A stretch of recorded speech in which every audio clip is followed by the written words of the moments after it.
what is the secret to success? I always tell them, the short version is, you got to have a 22-inch biceps. And you got to be able to kill predators with your bare hands. And you have to be able to travel back in time to save the human race. And of course, you got to have this charming Austrian accent. That's a given. The long version is that I actually always had 5 rules. And everything that I did, I always used those 5 rules. And those 5 rules helped me to become successful in various different areas. And I believe that those rules can be applied to almost anyone and everyone. You don't need to be a bodybuilding champion. You don't need to want to be governor of California or to be an action hero or anything like that. If you want to excel in whatever you do, those rules are for you. It's that simple. I have to tell you right off the top that I always was very intense. As a kid already, I was very intense and I was very hungry. I always wanted to be the best. I always wanted to be number one. I always wanted to get to the top. I never believed in just getting by. Now, I have nothing against people that just want to get by, because I think there are many roads to happiness, but I think that we all here like to be successful and we are driven. So that's why those rules apply to you. So my first rule is find your vision and follow it.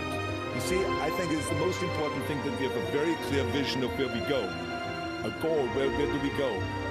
Because you can have the best ship in the world, you can have the best cruise liner, but if the captain does not know where to go, that ship will drift around the world out there at sea and will never end up anywhere. This is exactly what it is in real life.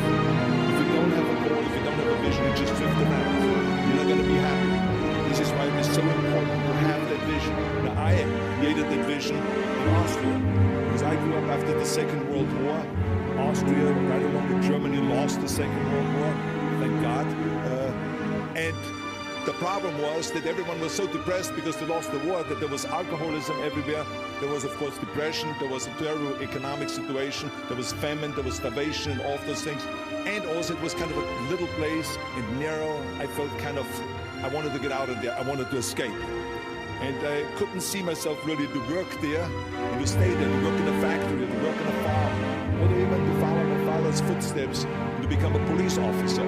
I couldn't see that either. So I think that's what my parents wanted me to do. They wanted me to become a police officer and to marry a girl by the name of Heidi and to have a bunch of children and to run around like the Von Trapp family in The Sound of Music. But that's not what I saw. This was the vision of my parents, but not mine. And luckily, one day in school, I watched a documentary about America. And I found myself. I knew exactly that is where I wanted to end up. I wanted to be in America.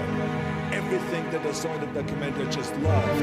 Everything was so big. I remember the tall skyscrapers, the monstrous bridges, the giant freeways filled with beautiful cars, the huge jetliners, movie stars, Muscle Beach, all of those things. I could not wait to get there. The question was just, how do I get there? How do I get to America? I mean, it's just not a common thing to do. Way back in the 50s, no one had the money to travel or anything. But one day, I was fortunate enough to see a magazine. And that magazine showed me the path to America. And it was a bodybuilding magazine. And on the cover was this very muscular guy. He was standing there like Hercules with a Hercules outfit. His name was Reg Park. This Reg Park was on that cover, and I remember the cover said, Mr. Universe becomes a Hercules star. I read the article as fast as I could, learning about how he grew up in Leeds in England, poor, and how he trained 5 hours a day, every single day, and trained and lifted weights, and then he finally became Mr. Great Britain. And then he became Mr. Universe. And then he won a second Mr. Universe title and a third Mr. Universe title, and then all of a sudden he landed in Rome in Cinecittà doing Hercules movies. And there he made millions of dollars, and this money he took and bought himself a gymnasium chain in South Africa, and he became a successful gymnasium owner. And as I read, I became more and more certain about my own future. As I read the story, I was so excited, so interested. I knew exactly that I wanted to become another Reg Park. I know he laid out the blueprint for my life, basically. I could see myself, I could visualize myself clearly to be a champion on that same stage where he won the Mr. Universe, and then to move to America, then get into movies, and then become rich and famous.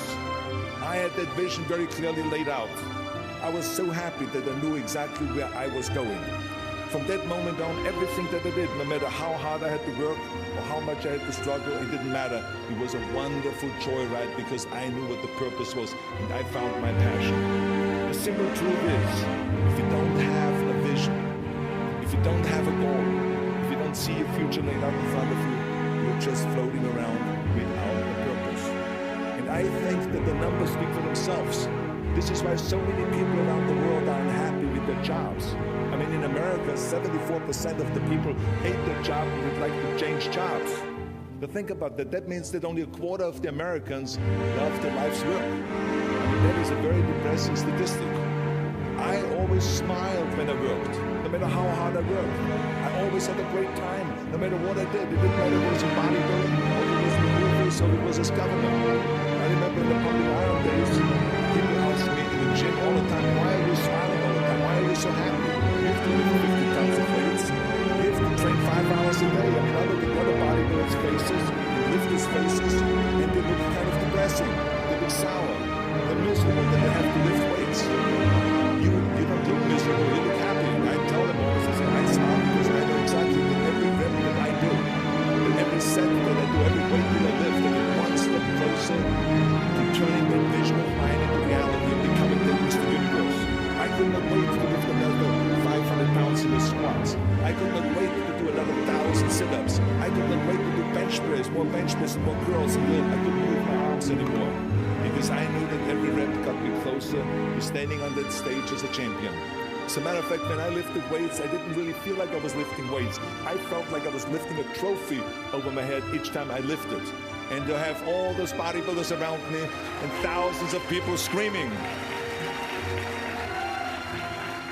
And I tell you that this vision didn't just help me in bodybuilding, it helped me with everything, like I said. I remember in the movie business, there was many times stunts that I got hurt, I was in pain, agony, over again. I remember one incident specifically in Arnold, Bulgaria. There I was, crawling on all four, on rocks, over rocks and gravel, holding my sword right in front of me. And as I was crawling, the camera followed me. It was around 30 feet that I had to crawl on those rocks and this gravel. And eventually, after 10 takes, my elbows and my knees started bleeding and hurting. And the director came to me sheepishly and said to me, he says, do you mind if we do another take? I need a close-up of you. And I said to him, no, I don't mind at all. I said, go and do as many takes as you want. He says, no, I don't want to do that because I know you're in pain, you're bleeding. I said, no, I don't feel any pain. I said, the only thing I see is the finished scene. I see the finished scene of me crawling on all four with my sword in the front, crawling up and sneaking up behind Tulsa Doom, the main villain of the Conan movie that killed my parents, and rising up behind him and cutting his head off. That's what I see. Remember, crush your enemies, see them driven before you, and hear the lamentation of their women. So this is why, because I visualized that scene, this is why I did not feel that pain. I did not care if I was bleeding on my knees, because I know that pain is temporary, but the film is permanent. And I explained that to the director, so this is why I try to tell you, always discover your vision, the rest will follow. Now the second rule is never ever think small. If you're going to accomplish anything, you have to think big. You have to shoot for the stars. The biggest challenge most people have is because they think small. And the reason why people think small and why they choose small goals is because they're afraid to fail. They know that if you shoot for a big goal, then the chances of failing are very high. And they're afraid of failing. It's one of the most common things why people are frozen and why they cannot make a move in life, because they're scared of failing. I say to myself, hey, I'm not worried about failing because that's part of life. You're not going to go and win everything. And how far can you fall? Look at this. This is the ground. That's as far as I can fall. And you know something? That the only time you really consider the failure is if you fall and you don't get up. But if you get up, you never consider the failure. So I never considered myself a failure. I always considered myself a winner, even though I fell every so often. But I always got up and I always moved forward. This is the important thing. I never had any patience, of course, for thinking small, because in German we have a saying, wenn schon, then schon. That means that if you do something, think all out and do it well. This was not just the case in bodybuilding. I didn't just want to be a bodybuilding champion. I wanted to be the greatest bodybuilder of all times. I wanted to have the most muscle, the most muscle of all times, the most definition. I wanted to win the most trophies, the most world championship titles. I just wanted to be the best. And the same is also in movies. I didn't just think about being in movies. No, I wanted to be a movie star. I wanted to have above the title billing. I wanted to become the highest paid entertainer. I basically wanted to be another John Wayne. What's wrong with that? And then the same is in politics. I didn't just want to go and be in politics and enter a race for city council. I mean, let's be honest. Does that sound right? Schwarzenegger, city council? No, come on. Not even Schwarzenegger and mayor. No, it had to be Schwarzenegger running for governor. But not just any governor, but governor of the greatest state in the United States, of California. That was the important thing. I'll give you an example of thinking big. When I became governor, I wanted to rebuild California's ancient infrastructure. You see, America has been living off infrastructure that was built in the 50s and 60s. And it drives me absolutely insane that America has started rebuilding the infrastructure. I mean, we have invested in new roads, in transit, in schools, or in energy, or anything like that for decades. The number of cars that we have now in America are 4 times as many as we had in the 60s. So therefore, we shouldn't have 4 times as many freeways, 4 times as many tunnels, 4 times as many bridges and all this. But we don't. So this is why I want to begin my act together with the upgrading Eastern California. So when I talk about infrastructure, I didn't really want to just fix roads or fix some holes on the roads. I wanted to build massive freeways on top of freeways. I wanted to build the first high-speed rail in the United States. I wanted to build more bridges and more tunnels, more on-ramps and off-ramps. I wanted to see literally trains everywhere. Well, there was no excuse for Californians to get stuck in traffic, and there was no excuse really to send your kids in overcrowded classrooms and schools, and there was also no excuse that Los Angeles has a 100-year-old sewage system. That's shitty, I think. At first, of course, some of the legislators looked at me like I was absolutely insane when I told them this vision. They were willing to spend maybe $5 billion, which of course is plenty cash compared to what my vision was. But some politicians, of course, had a hard time to see the big picture because they didn't really ever travel outside California. So they haven't really seen big infrastructure. They haven't really seen big infrastructure all over the United States or maybe in Asia, China, or Korea, or in Brazil, or European countries, or here in Australia maybe. So they haven't seen that. And then, of course, there are other politicians that simply don't have a vision of the future past the next election, which is a common problem politicians have all over the world. So it was my job as governor to motivate them and to take them and to see the traffic jams in Los Angeles and to see the overcrowded classrooms and to see all the problems that you have. That I kept pushing and pushing, and I pumped them up enough that eventually they saw the big picture. And eventually Democrats and Republicans came together and we invested $60 billion to rebuild California's infrastructure, the biggest investment of our state in 50 years. So that's what we did because we had a big vision and everyone bought in on this big vision. So remember, never think small, think big. The third rule is ignore the naysayers. I think it is natural that you have a big vision and big dreams and you have big goals that people are going to say around you, I don't think it can be done. I think it's impossible or no. I tell you, I heard this all the time, but I want to tell you, don't ever let them stop you from dreaming and from shooting for the big goal. Because eliminate just simply those words, no, impossible, and it can't be done. I mean, in each one of my careers, when someone said it's impossible, I heard it's possible. When someone said it can't be done, I heard it can be done. And when someone said no, then I heard loud and clear, yes. So this is what I believe. I am a big believer of what Nelson Mandela said. He said it always seems to be impossible until someone does it. And that's exactly what it is. I want to be that one that does it. I want to break the new records. I want to do something that no one else has ever done. So I think that's what you need to do. Don't ever be worried about that someone hasn't done it. Just think about how many times my career would have stopped. My career would have ended if I would have listened to the naysayers. I mean, it started right away when I was 15 years old and I became a bodybuilder.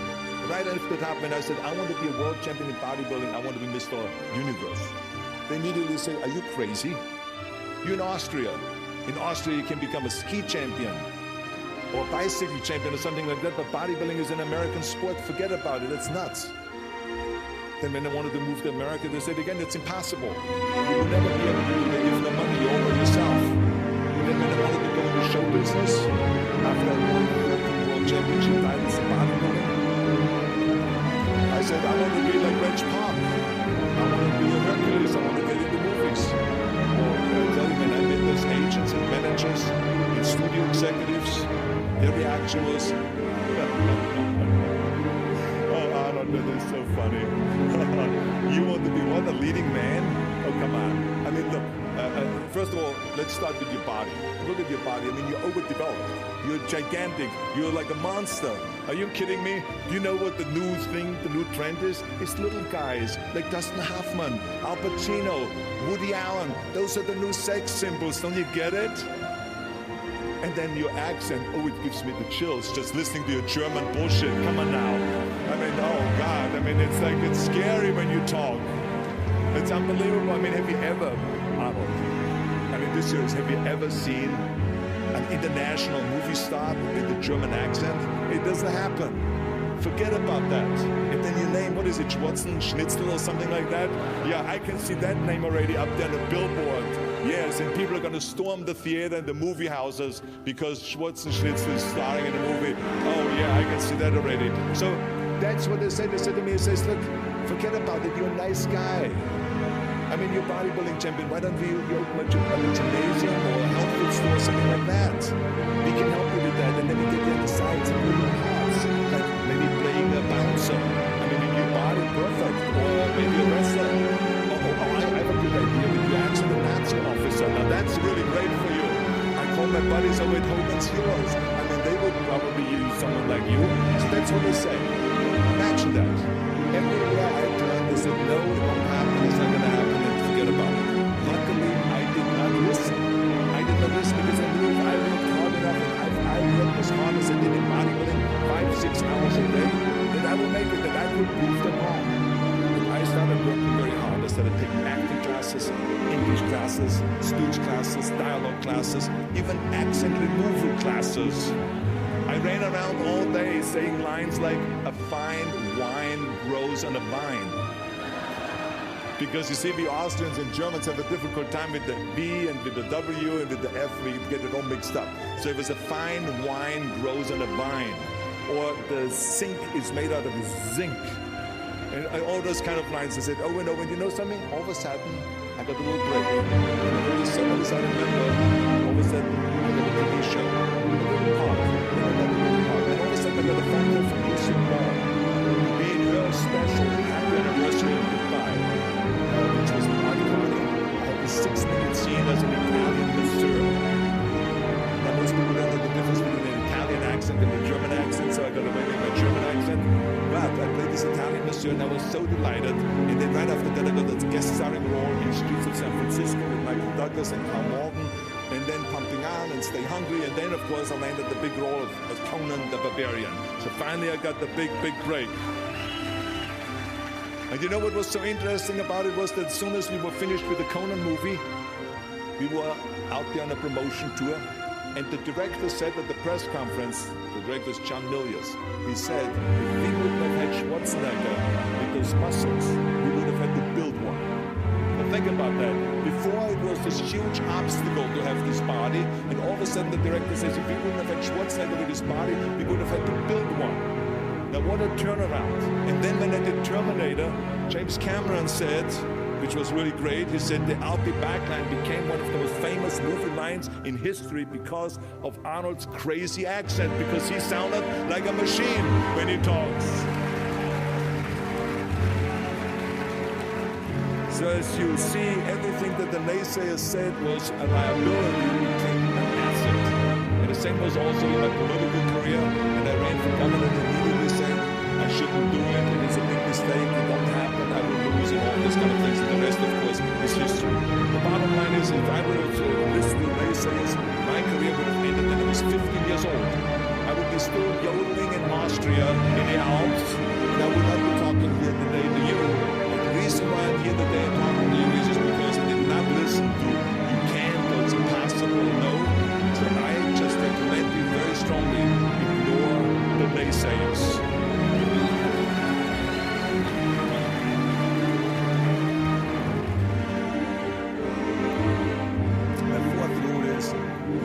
ass off. Nobody ever stumbled upon success by accident, except maybe the guy who found gold in California. But don't ever think that you can be that guy. I mean, you never want to fail because you didn't work hard enough. I always believed no stone unturned.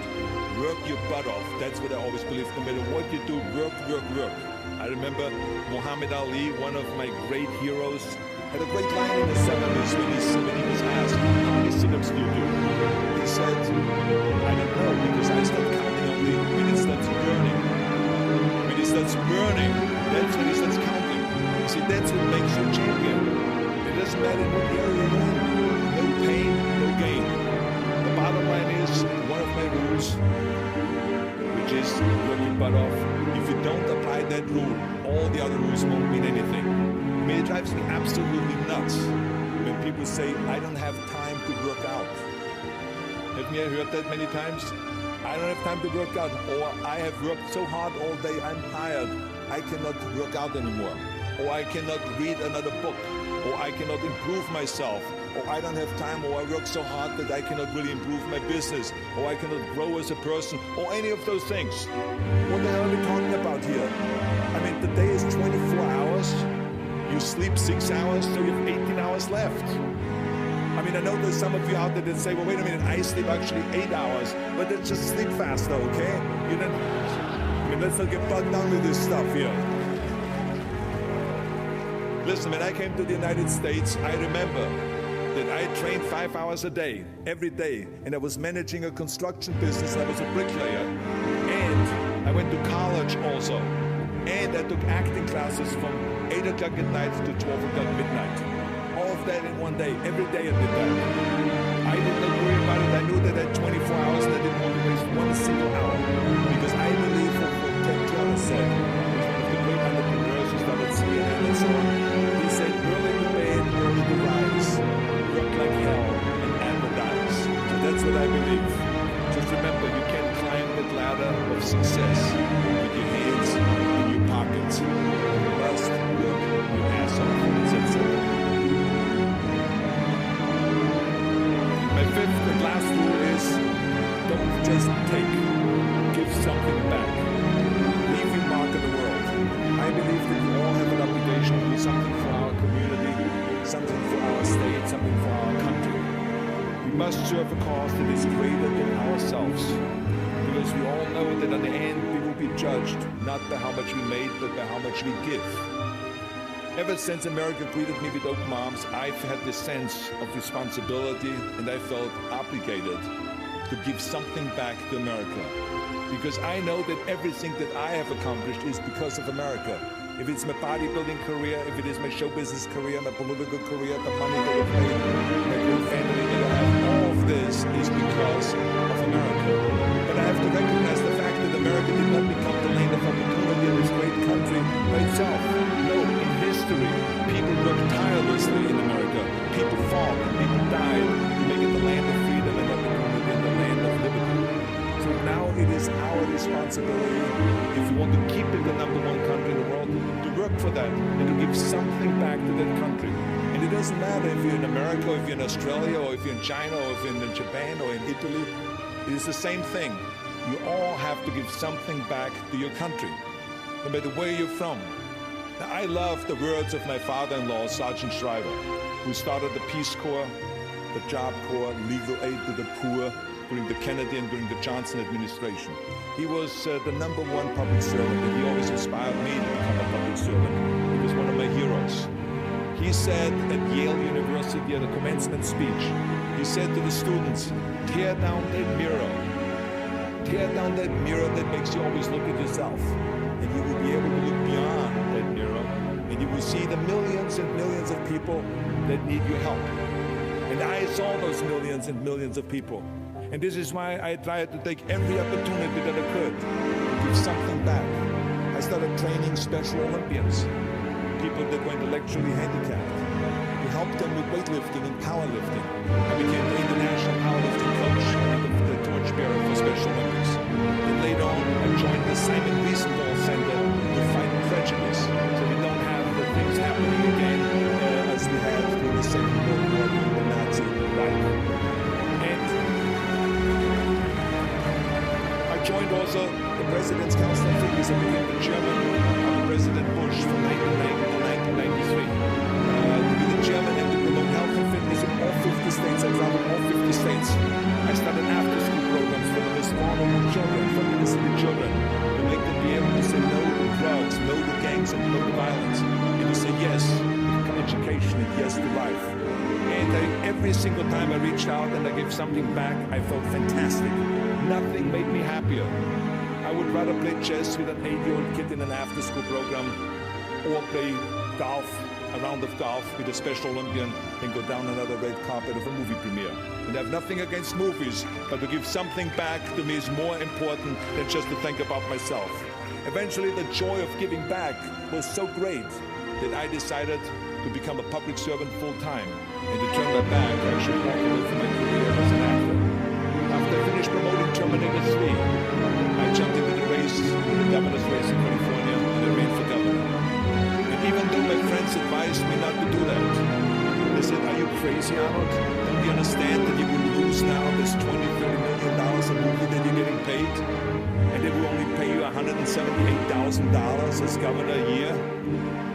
Well, I didn't care, because I knew that all the money that I've made and to be in that position in the first place to make this money is because of America. It was time to give something back.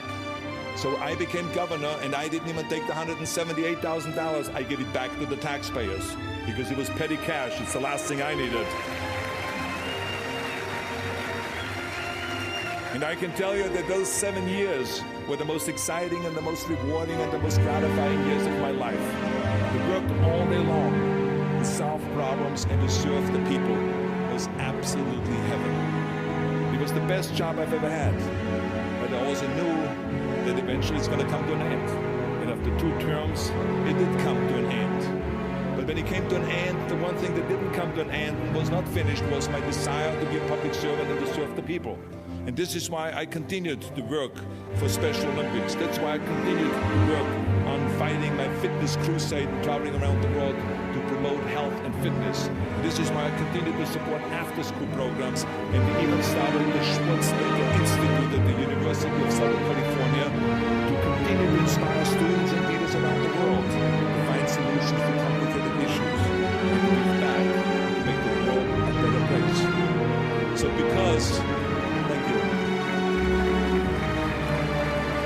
but I tell you that I was very fortunate that I had great heroes. I had great heroes that I could look up to. I mentioned 2 of them, Muhammad Ali and Sergeant Schreiber, my father-in-law. But there's other great heroes like Gorbachev, Reagan, Mandela, great leaders like Mother Teresa, Chancellor Kohl, and Churchill, and the list goes on and on. I mean, those people had such an impact on the world. Single-handedly, they've changed the world. I mean, if you think about just Gorbachev, I mean, this man, every time I meet him, I'm in awe. I mean, he grew up under communism, and he rose from the bottom of the ranks straight up to the top. He became president of the Soviet Union, one of the most powerful people in the world. And he was the leader of the Communist Party. And when he was in a top position, he realized that the system was broken. Now, what do you do when you're the top leader of the Communist Party and you realize that the system, that communism, doesn't work? Well, you know what he did? He dismantled communism. Think about the courage that takes. I mean, the guts that it takes to do that. Think about the Gorbachev that really transformed his country with glasnost to give his people for the first time freedom. And then Perestroika by reforming Russia's economy. He didn't wait for the next president. He didn't complain. He simply said, if not me, who? And if not now, when? So I feel very strongly all of us need to have and embrace that kind of a spirit. We all can create change, whether it is in our neighborhood or in our local schools or in our country. It can be big, but it can also be as little as just going to a school kid that has problems reading and teaching that kids how to read or how to do math. We don't have to just work on me. We should also work on we. Not just me, but also we. Remember that. To lead a truly full life, you must give back. You must leave the world a better place than you found it. Because the bottom line is, it is up to us. I mean, those rules that I've given you are important rules but giving back is one of the most important rules. I guarantee you that if you follow all of those rules, you will have many victories to celebrate. You will leave, your work, and you will have an extraordinary kind of a record, and you will leave a legacy behind that you can be proud of. So I want you to remember those rules. Have a vision. Think big. Ignore the naysayers.